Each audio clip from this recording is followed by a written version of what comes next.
ಎಲ್ಲರಿಗೂ ನಮಸ್ಕಾರ. ಕೆಲವೊಂದು ಮಹಿಳೆಯರಿಗೆ ಸಂಜೆ ಹೊತ್ತು ನಿದ್ದೆ ಮಾಡುವ ಅಭ್ಯಾಸವಿರುತ್ತದೆ. ಈ ರೀತಿ ಮಾಡುವುದರಿಂದ ಏನೆಲ್ಲ ತೊಂದರೆಗಳು ಆಗುತ್ತವೆ ಎಂಬುದನ್ನು ಈ ವಿಡಿಯೋದಲ್ಲಿ ತಿಳಿದುಕೊಳ್ಳೋಣ.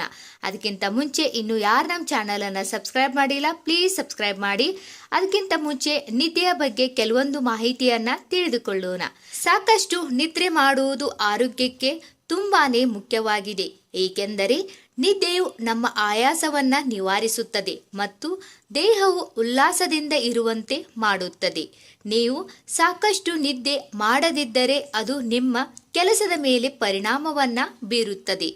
ಒಬ್ಬ ವ್ಯಕ್ತಿಗೆ ಆರೋಗ್ಯವಾಗಿರಲು ನಿದ್ದೆ ಎಷ್ಟು ಮುಖ್ಯ ಎನ್ನುವುದು ಗೊತ್ತೇ? ದಿನಕ್ಕೆ 7ರಿಂದ 8 ಗಂಟೆಗಳಿಗಿಂತ ಕಡಿಮೆ ನಿದ್ರಿಸುವುದು ನಿಮ್ಮ ಹೃದಯವನ್ನ ಅಪಾಯಕ್ಕೆ ದೂಡುತ್ತದೆ. ಇನ್ನು ಬಾಹ್ಯ ಅಪಧಮನಿ ಕಾಯಿಲೆಯ ಅಪಾಯವನ್ನ ಕಡಿಮೆ ಮಾಡಲು ರಾತ್ರಿಯ 7ರಿಂದ 8 ಗಂಟೆಗ ನಿದ್ರೆ ಅಗತ್ಯ. ಆದರೆ ಮಲಗುವುದಕ್ಕೂ ಕೆಲವೊಂದ ನಿಯಮಗಳಿವೆ. ಎಷ್ಟು ಗಂಟೆ ನಿದ್ದೆ ಮಾಡಬೇಕು, ಯಾವ ಸಮಯಕ್ಕೆ ಮಲಗಬೇಕು ಎಂಬುದನ್ನು ತಿಳಿದುಕೊಳ್ಳೋಣ.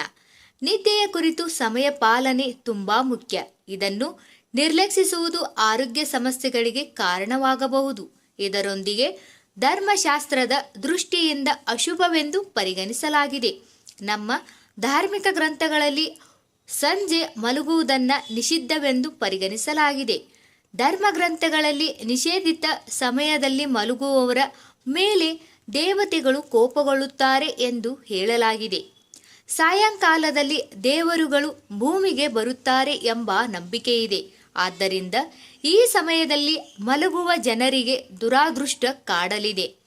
ಒಬ್ಬ ವ್ಯಕ್ತಿಯು ಅನಾರೋಗ್ಯದಿಂದ ಬಳಲುತ್ತಿದ್ದರೆ ಹಾಗೂ ವಯಸ್ಸಾದವರು ಅಥವಾ ಗರ್ಭಿಣಿಯರು ತಮ್ಮ ಅನುಕೂಲಕ್ಕೆ ಅನುಗುಣವಾಗಿ ದಿನದ ಯಾವುದೇ ಸಮಯದಲ್ಲಿ ಮಲಗಬಹುದು. ಅಂತಹ ಜನರು ಯಾವುದೇ ಸಮಯದಲ್ಲಿ ಮಲಗುವ ಬಗ್ಗೆ ತಪ್ಪಿಸ್ತರೆಂದು ಭಾವಿಸುವುದಿಲ್ಲ. ಆದರೆ ಒಬ್ಬ ವ್ಯಕ್ತಿಯು ಯಾವುದೇ ಕಾರಣವಿಲ್ಲದೆ ತಪ್ಪಾದ ಸಮಯದಲ್ಲಿ ಮಲಗಿದರೆ ಅದನ್ನು ಮಂಗಳಕರವೆಂದು ಪರಿಗಣಿಸಲಾಗುವುದಿಲ್ಲ. ದೇಹದ ಮೇಲೆ ಕೆಟ್ಟ ಪರಿಣಾಮ ಬೀರುತ್ತದೆ. ವೈಜ್ಞಾನಿಕವಾಗಿ ಹೇಳುವುದಾದರೆ ಸಂಜೆಯ ಸಮಯದಲ್ಲಿ ಮಲಗುವುದು ನಮ್ಮ ರಾತ್ರಿಯ ನಿದ್ರೆ ಮತ್ತು ಜೀರ್ಣಕ್ರಿಯೆಯ ದಿನಚರಿಯನ್ನ ಅಡ್ಡಿಪಡಿಸುತ್ತದೆ. ಸಂಜೆ ಮಲಗಿದರೆ ರಾತ್ರಿ ಸರಿಯಾಗಿ ನಿದ್ದೆ ಬರುವುದಿಲ್ಲ. ನಾವು ರಾತ್ರಿ ಇಡೀ ನಿದ್ದೆ ಬಾರದೆ ಒದ್ದಾಡುತ್ತೇವೆ. ಇದು ನಮ್ಮ ಆರೋಗ್ಯದ ಮೇಲೆ ಕೆಟ್ಟ ಪರಿಣಾಮ ಬೀರುತ್ತದೆ. ನಿಮ್ಮ ದೇಹವು ಸರಿಯಾಗಿ ಕೆಲಸವನ್ನ ಮಾಡುವುದಿಲ್ಲ. ಎರಡನೇದು, ಮಲಗುವ ಸರಿಯಾದ ಸಮಯ ಮಾರ್ಗ ಯಾವುದೆಂದರೆ ನಿದ್ರೆಯ ಸಮತೋಲನವು ತೊಂದರೆಗೊಳಗಾದರೆ ದೇಹವು ಹಾನಿಗೊಳಗಾಗಬಹುದು.